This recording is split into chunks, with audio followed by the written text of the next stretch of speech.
At least 16 people killed and 28 injured when Russia shelled an outdoor market in the town of Kostiantynivka in eastern Ukraine.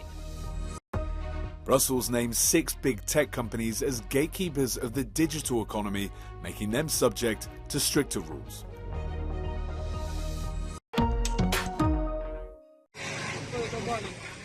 Kostiantynivka in eastern Ukraine, its bustling outdoor market turned into a scene of devastation by Russian shelling.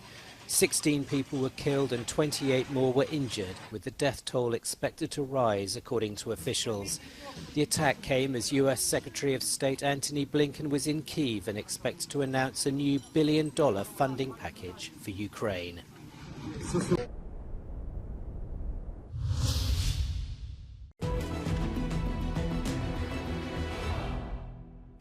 Ukrainian forces continue to advance in western Zaporizhzhia region, says the Institute for the Study of War in its latest update. Now, this assessment is based on the available geolocated footage from the area and specifically 3 angles. Footage showing Russian forces striking Ukrainian positions northwest and west of Robotyne, which indicates that Ukrainian forces have advanced into an area near the settlement that Russian forces previously claimed to control. Moscow appointed so-called head of the occupied parts of the Zaporizhzhia region said Russian forces, quote, tactically left the southeastern village of Robotyne after losing control of it to Ukrainian troops, adding that Russian troops withdrew to the hills where they enjoy height advantage. Now, the terrain here in the south of Ukraine is a very flat steppe without any significant elevated areas. Additional geolocated footage posted on the 5th of September shows that Ukrainian forces have also advanced here south of Robotyne and northwest of Verbovo, about 10 kilometers east of Robotyne. Geolocated evidence of Ukrainian forces northwest of Verbovo suggests that Ukrainian forces are advancing along the line of Russian fortifications that runs into the settlement. Ukrainian officials are cautiously optimistic that the next line of Russia's defensive fortifications in the south of Ukraine may be easier to penetrate than the first, which were shrouded by dense minefields. Big tech is bracing itself for major change, as the European Commission announced on Wednesday one of the biggest ever crackdowns on some of the world's largest businesses. For the first time, the European Commission named 6 of what it's calling gatekeepers, digital platforms that provide a major gateway between businesses and consumers. They will now be subject to a strict set of new rules. It's a very important milestone for freedom and innovation online in Europe, as the most impactful online companies, we call them gatekeepers, will now have to play by our rules, our European rules.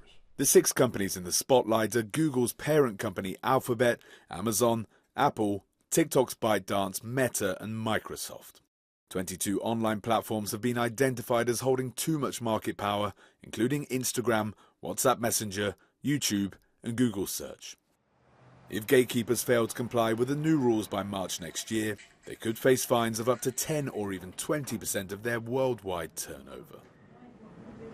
The point is not to completely to change completely their business model, but they have to adapt it. For instance, Apple will have, therefore, to make what is technically called as side loading, so the capacity of Spotify to connect directly with the user more easily. So Apple will have to change their product. So I think the ultimate aim is to have more players and more choice and more innovation. The announcement is part of the EU's Digital Markets Act, which aims to make it easier and cheaper for smaller companies to compete within the digital market. Despite this, experts expect there to be legal challenges to the new rules by some of the freshly named gatekeepers. Christopher Pitchers, Euronews, Brussels.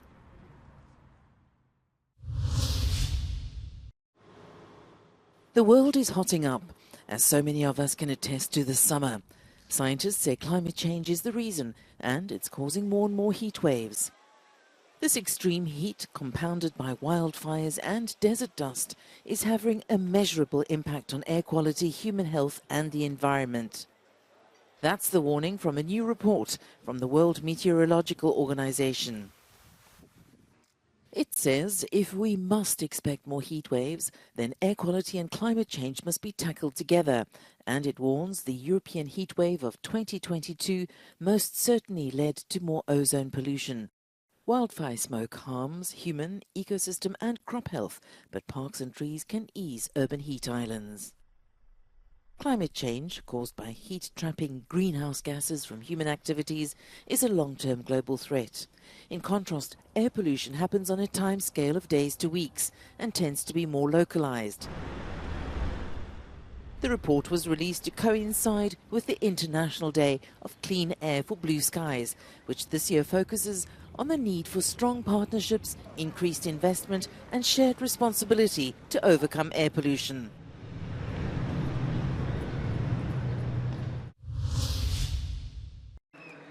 Brazil's President Lula da Silva signing a decree recognizing 2 new indigenous reserves. In the states of Acre and Amazonas, their demarcation marked celebrations of Amazon Day. They're the first 2 of a group of 8 areas due to be approved by the end of the year. Establishing the rights of indigenous territories are seen to be excellent barriers against ongoing deforestation. In his speech, Lula said that if there was no future for the Amazon and its people, there would be no future for the planet either. Coming soon to a forecourt near you, an electric car built in China. At the Munich Motor Show, the number of Chinese brands on display has doubled since last year, with 41% of all exhibitors based in China, the biggest electric car market in the world. And in a major challenge to European manufacturers, the emphasis is on affordability. They are really developing that market faster than China. And I think the interesting thing is, there still is push in Europe to try and find ways of lowering the cost of electric cars. And smaller cars are a sort of way of doing that. The Chinese giant BYD presented several electric models, while BMW was displaying its Neue Klasse concept of 6 electric cars by 2025, with an eye on the end of combustion engines in Europe in 2035. The Chinese manufacturer Deeproot uses sensors and artificial intelligence for its autonomous car model. The lanes, the traffic signals, and a lot more information on that. But right now, we don't use those pre-selected or pre-computed information anymore. We just use our sensors.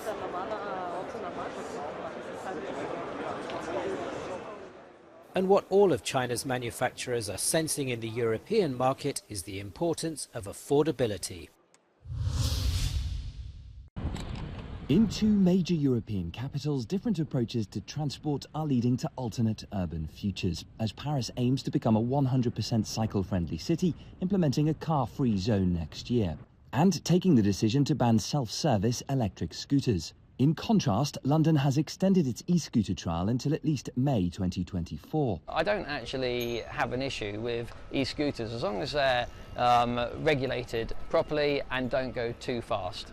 Whilst there are bold ambitions to expand protected cycle routes in London, an inability to take citywide changes means a lack of continuity on the roads. It's ridiculous, frankly, because you can give people 15 miles of segregated cycle provision, and if there's one dangerous mile, they're not going to risk it. People are frightened. Like London, Paris has seen a major increase in cycling, but unlike London, changes are being made at a municipal level. So what's it like to cycle in both cities? Paris has more cycle lanes and they're secured. Charlotte Florence is a born Parisian who lives and works in London, but regularly cycles on improved Paris partitioned cycle lanes. It's definitely easier and more accessible to everyone to cycle in Paris than it is in London. I think most people who go to Paris on the weekend will rent one of the bikes and go around on their bikes. Whereas if here some friends are visiting, I would probably not put them on a bike. It would be a bit too scary for them. Paris is investing €250,000 into its centralised plan to enhance cycling infrastructure by 2026. In London, a much larger city, the figure is triple that. But unlike Paris, it's devolved into the hands of distinct boroughs. This is the borough of Kensington and Chelsea, where there is currently no provision for cyclists. Along this bridge just a few weeks ago, a young woman sadly lost her life. In other parts of the city, cycling is catered for, and campaigners say there needs to be more joined-up thinking to prevent accidents like the one that happened here. You've got 33 different approaches to cycling, and it really ranges from the sublime in some places like Hackney, where every little kid's cycling to school and it's all lovely, to places like Kensington and Chelsea, where we are right now, where there's massive resistance to cycling infrastructure. As Paris and London navigate their unique paths towards urban mobility, one question remains: how can cities strike the right balance between sustainable innovation and safety? Luke Hanrahan, Euronews, London.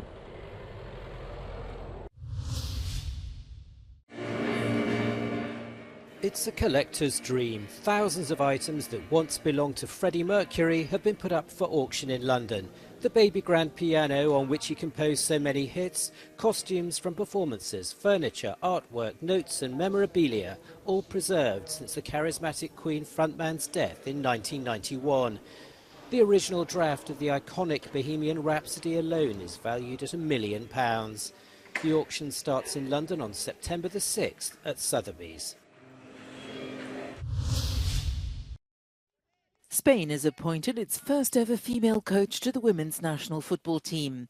Montse Tomé was assistant to former coach Jorge Vilda and is seen as a key player in the national team's growth. Despite leading the team to World Cup glory, Vilda was sacked on Tuesday.